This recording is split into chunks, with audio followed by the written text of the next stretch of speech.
നമസ്കാരം. Media vision വാർത്തകളിലേക്ക് സ്വാഗതം. NDA പേരാമ്പ്ര നിയോജക മണ്ഡലം തെരഞ്ഞെടുപ്പ് കമ്മിറ്റി ഓഫീസ് ലൂണ ഓഡിറ്റോറിയത്തിൽ തുറന്ന് പ്രവർത്തനം ആരംഭിച്ചു.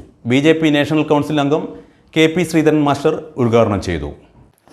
ഈ തിരഞ്ഞെടുപ്പിൽ NDA മുന്നണി തന്നെ അധികാരത്തിൽ വരുമെന്ന് BJP national council member KP Sreedharan master പ്രസ്താവിച്ചു. NDA മുന്നണിയുടെ പേരാമ്പ്ര നിയോജക മണ്ഡലം തിരഞ്ഞെടുപ്പ് കമ്മിറ്റി ഓഫീസ് പേരാമ്പ്ര ലൂണാർ ലോഡ്ജിൽ പ്രവർത്തനം ആരംഭിച്ചു. BJP national council member KP Sreedharan master ഭദ്രദീപം കൊളുത്തി ഉദ്ഘാടനം ചെയ്തു. തെരഞ്ഞെടുപ്പ് പ്രവർത്തനം ഏകോപിപ്പിക്കുവാനുള്ള കേന്ദ്രം ഇവിടെ നമ്മളെല്ലാവരും ചേർന്ന് ഔപചാരികമായി ഉദ്ഘാടനം ചെയ്തു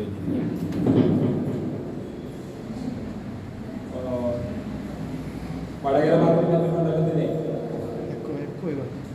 ഉദ്ഘാടനം ചെയ്യുന്ന ആദ്യത്തെ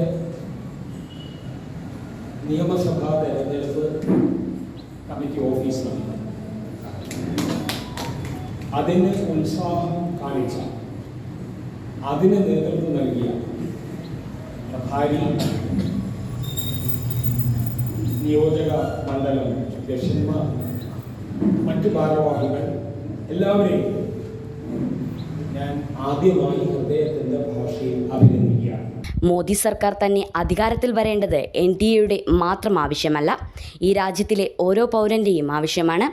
കഴിഞ്ഞ 10 വർഷത്തെ മോദി ഭരണത്തിൻ്റെ നേട്ടം നമുക്ക് ഓരോരുത്തർക്കും അഭിമാനകരമാണ്.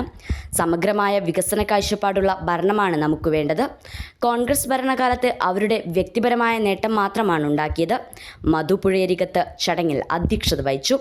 കേരള കാമരാജ് കോൺഗ്രസ് പാർട്ടി ജില്ലാ acting president Jayesh Neeliyavil, M Prakashan, Ramadas master, Nagath Narayanan master എന്നിവർ പ്രസംഗിച്ചു. BJP നിയോജകമണ്ഡലം പ്രസിഡന്റ് തറമൽ രാഗേഷ് സ്വാഗതം പറഞ്ഞു. News bureau, media vision.